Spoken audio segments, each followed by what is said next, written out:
This video covers the driving test report sheet, section 11, maintain reasonable progress and avoid undue hesitancy when you're doing your driving test. Hello, my name is Kathleen Comerford and welcome to Sunbury Driver Education channel. This section is really important in the driving test, and it's one where actually a lot of people on their very first driving test get marked very heavily, mainly for one of two reasons. The first reason is that they're very nervous, they're overthinking what they're doing, and they're not actually driving. They're thinking, and sometimes you can't drive when you're overthinking. The second reason a lot of people get marked very heavily in this is that they actually normally drive too fast, and now they're afraid that they'll break the speed limit, so they're driving much slower. So when I do mock tests with students in preparation for their driving test, I always encourage them to prepare themselves mentally by imagining that they are driving the tester somewhere, that you're always going somewhere. You're not late, you don't want to be late, so you're not in a rush, but you're actually just driving as if you're going somewhere. When the tester sits into your car, they'll say to you, "I'd like you to drive the way you normally drive." And sadly, I believe that this is the moment where a lot of people begin to fail their driving test, because they decide at that moment that the way they normally drive isn't good enough. So for the next 30 to 40 minutes, they're changing every aspect of their drive. Now, if you were playing a sport or a musical instrument, this would not work. You have to stick to the formula. You have to know the notes and the tune and the key. Driving is the same.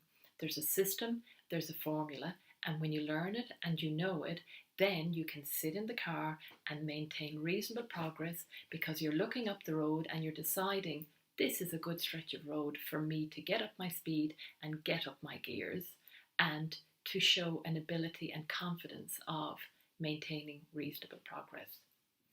So the 9 categories, which are repeated throughout all of the driving test report sheet, is moving off is the first one.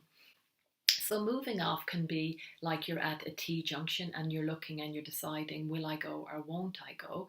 And if you second guess and hesitate, you can be marked for not maintaining progress. So a good idea is to be looking both ways, getting as much information as possible and gathering that data and deciding, could I get out here now and could I get up to speed in order to be safe and progressive? The next section too is on the straight, which ties in with what I said earlier.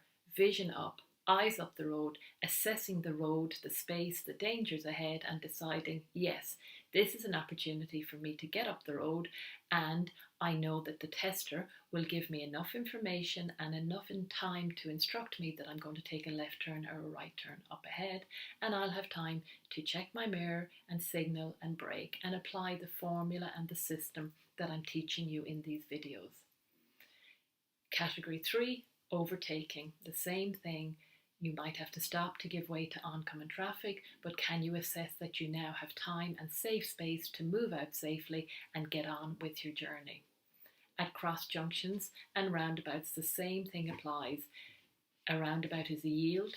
If there's nothing coming, you have right of way. So early observation on both sides, assessing the situation, looking for information from other road users and deciding now would be a good time to go, rather than coming up with a decision that you're just going to come up and stop, because a roundabout does not have a stop sign on it. A roundabout has a yield sign on it, which means you decide when it's safe to go. So turning right and turning left are very different in terms of progress. Mainly turning left off the road, you have right of way, but turning right, you're going across in front of oncoming traffic, so you have to give them right of way. So there's no hesitancy in this particular aspect. At junctions, when you're turning right at a T-junction, you have to go out across 2 lanes of traffic, so it's really important that you only go when it's safe to go. And then changing lanes, lots of observation and mirror work to only go when you're not impeding the safety and the progress of other road users. And then the final category, number 9, is traffic lights. Now, if you look at the driving test report sheet, this is the only category that has a grade 3 disqualification in it, because it's really important that you know how to deal with traffic lights. and the complexity of turning right at traffic lights if there's a yellow box junction, if there's a filter arrow system, or if there's a green ball system with no filter arrow. A lot of drivers get really confused here, and as a result they fail. So learn your rules of the road. Know that in a yellow box junction you can stop and wait if you're turning right, and in order to do so does not interfere with the safety of other road users. If there's a green ball and it's safe to turn, you don't have to wait for the arrow. But I can't give you all of the information and the detail in this short video. I would encourage you to read your rules of the road, go out and practice, and if you want further information, my online video tutorial course is available, and there's more in the description below. So that concludes the progress video, and I'm encouraging you to go out there and practice, muscle memory, confidence, repetition. It's all the only way and the safest way to pass your driving test. So if you like what you heard and felt that you valued, please like and press the subscribe button if you would like some more. And if you have any questions or comments, please feel free to put it in there and I will get back to you as soon as possible. Thank you.